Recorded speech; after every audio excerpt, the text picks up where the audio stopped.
আসসালামু আলাইকুম। চলুন আজকে আমরা চর্যাপদ সম্পর্কে জানি। চর্যাপদ জিনিসটা কি? চর্যাপদ হচ্ছে বাংলা সাহিত্যের একমাত্র আদি নিদর্শন এবং এটা প্রমাণিত নিদর্শন। এছাড়া আর কোনো এখন পর্যন্ত আর কোনো ধরনের চিহ্ন পাওয়া যায়নি। যাই হোক, এই চর্যাপদটি হচ্ছে আবিষ্কৃত করে হরপ্রসাদ শাস্ত্রী।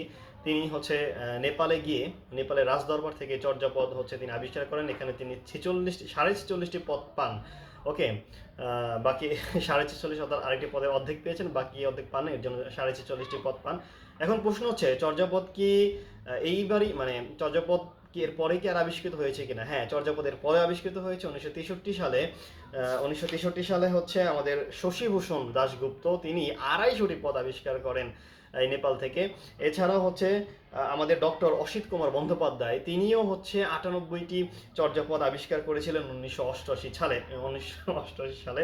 যাই হোক, চর্যাপদ জিনিসটা কি? এটা হচ্ছে বৌদ্ধ সহজিয়াদের রচিত সাধন সঙ্গীত, অর্থাৎ তারা এর মাধ্যমে হচ্ছে সাধন সঙ্গীত করতেন। তিনি এই চর্যাপদের মাধ্যমে হচ্ছে তারা বাংলার প্রকৃতিকেও ফুটিয়ে তুলেছেন, ওই সময়কার সমাজ ব্যবস্থাকেও হচ্ছে ফুটিয়ে তুলেছেন। যাই হোক, বৌদ্ধ সহজিয়া সাধক যারা ছিলেন তারাই সাধারণত চর্যাপদগুলো আবিষ্কার করেছেন। এখন এই সহজিয়া সাধক বলতে কি বোঝায়?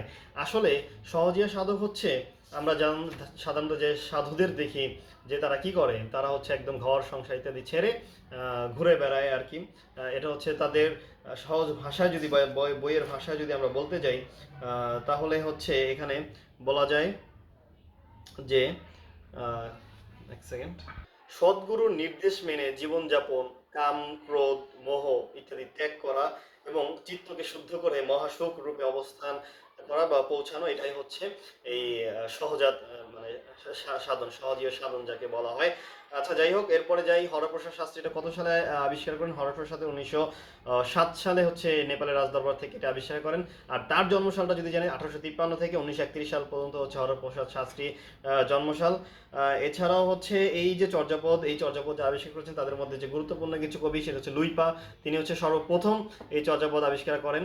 ওকে, এরপরে হচ্ছে তিনি 2টা পদ আবিষ্কার করেন। এরপরে কাহ্নপা সবচেয়ে বেশি আবিষ্কার করে। এরপরে ভুসুকুপা, যিনি পূর্ব বাংলার অর্থাৎ বাংলাদেশি, এটা বলেছেন ডক্টর মোহাম্মদ শহীদুল্লাহ।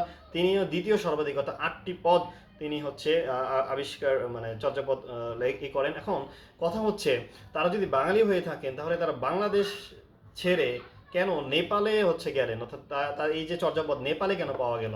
তার একটি উল্লেখযোগ্য কারণ হচ্ছে চর্যাপদ যখন আবিষ্কৃত হয় তখন পাল রাজারা হচ্ছে এই ভারতবর্ষে বা হচ্ছে বাংলাদেশ এলাকাগুলোতে শাসন করতেন। কিন্তু সেন রাজারা যখন পাল রাজাদের হটিয়ে না তারা হচ্ছে এই ক্ষমতায় আসলেন, তারা ছিলেন তখন কট্টর হিন্দুপন্থী। এই হিন্দুপন্থী হওয়ার কারণে হচ্ছে তারা এই যে এই সাধকরা, বৌদ্ধ সাধকরা প্রচুর নির্যাতনের শিকার হতেন। এই নির্যাতনের শিকারের কারণে তারা এছাড়া হচ্ছে যখন আবার মুসলিমরা আসলেন ক্ষমতায়, ইখতিয়ার উদ্দিন মুহাম্মদ বিন বখতিয়ার খলজি যখন ক্ষমতায় আসলেন, তখন তুঘলকি মুসলিমদের ভয়ে হচ্ছে তারা এখান ছেড়ে হচ্ছে নেপালে আশ্রয় গ্রহণ করেন। যার ফলে হচ্ছে আর যখন তারা গিয়েছেন তাদের এই যত পুঁথিগত যা ছিল সব কিছু তখন তারা নিয়ে গিয়েছেন, যার জন্য বাংলায় না বরং এই বিষয়টা হচ্ছে নেপালের রাজদরবারে আসলে পাওয়া যায়। যাই হোক, এটাই হচ্ছে চর্যাপদের মূলত বিষয়াদি। তারা মানুষের জীবনযাপনে বিভিন্ন বিষয় আবিষ্কার করেছেন, যেমন ডম্বি, শবর, তাঁতি, ধুনরি, এই পেশাগুলো হচ্ছে তারা তখন উল্লেখ করেছেন তাদের কথনীতে বা লেখনীতে। এছাড়াও তিনি যেমন বলেছে অপনা মাংসে হরিণা বৈরী, একটা একটা পদ। এটার অর্থ কি? এটার অর্থ নিজের গুণই নিজের ক্ষতি, অর্থাৎ হরিণের মাংসই হচ্ছে তার সবচেয়ে বড় শত্রু, এটা বুঝিয়েছে। এছাড়া হাতের কঙ্কন মাল ও উদাপন, অর্থাৎ স্পষ্ট জিনিস বোঝাতে ব্যাখ্যার প্রয়োজন হয় না, এরকম কিছু পদ হচ্ছে এইগুলাই হচ্ছে চর্যাপদ সাধারণত। ওকে, তো এই পর্যন্তই চর্যাপদ।